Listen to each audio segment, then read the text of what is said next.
I arrived early because I always arrive early. Not out of eagerness, out of habit. The house has a rhythm that expects me before anyone else. The extra chair from the garage.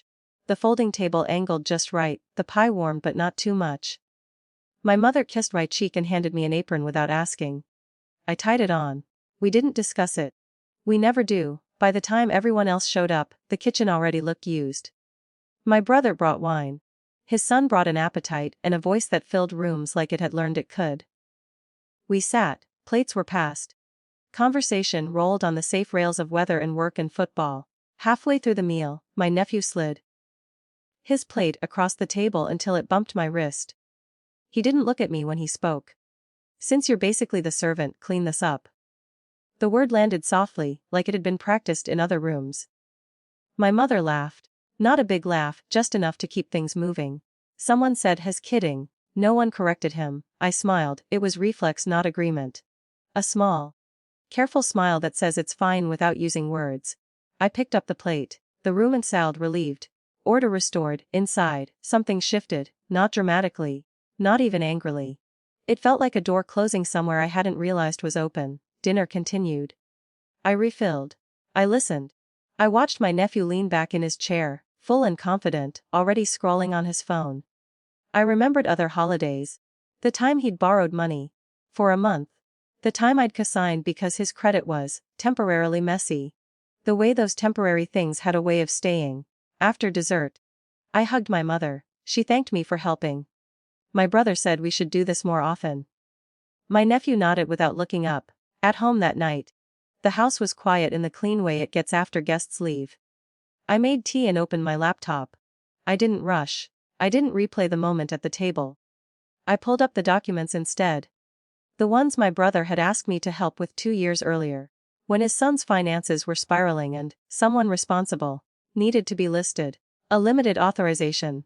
Safeguards emergency measures, framed as protection. I clicked through the bank portal. Read the language again. Confirmed what I already knew. Then I initiated the freeze. The system asked me to verify. I did. It sent a confirmation email with a reference number. Administrative. I slept. At 8:40 the next morning, my phone rang. I let it ring twice before answering. He was shouting before I could say hello. Words tangled with panic. Rent. Bounced. Landlord door. I held the phone away from my ear and waited for the noise to thin into something intelligible. When it did, I said, "I froze the account." There was a pause, short, sharp, disbelieving. Then louder. Accusations.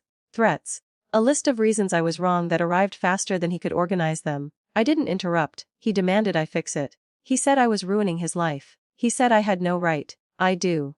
I said when there was finally space. And you know why? He scoffed. He said I was overreacting. He said it was a joke last night. He said everyone knew that. I said your landlord is there. Put him on. There was shuffling. A muffled exchange. Then a new voice, measured, tired, professional. The landlord explained the situation. Late notice, return payment. Terms of the lease. I told him the account was frozen pending review. I gave him a timeline I could keep. I didn't apologize. I didn't blame. I used dates and facts. My nephew tried to cut back in. The landlord cut him off. Authority has a way of changing the temperature in a room you can't see. After the call ended, my phone buzzed with messages. My brother first, confused, then irritated, then conciliatory. My mother after, hurt, threaded with worry. She asked why I would do this to family. I typed and deleted. Typed again. Then sent one line. I'm not a servant. The house stayed quiet. Outside a car passed. The kettle clicked off on its own. Later that afternoon, the bank called to confirm next steps. Paperwork, conditions. I agreed to a review schedule and outlined requirements. No raised voices, no ultimatums. Just structure. In the days that followed, the tone of the family shifted. My nephew stopped calling. My brother asked if we could talk it out. My mother suggested we put it behind us. No one mentioned the plate. I thought about that smile at the table. How easy it had been.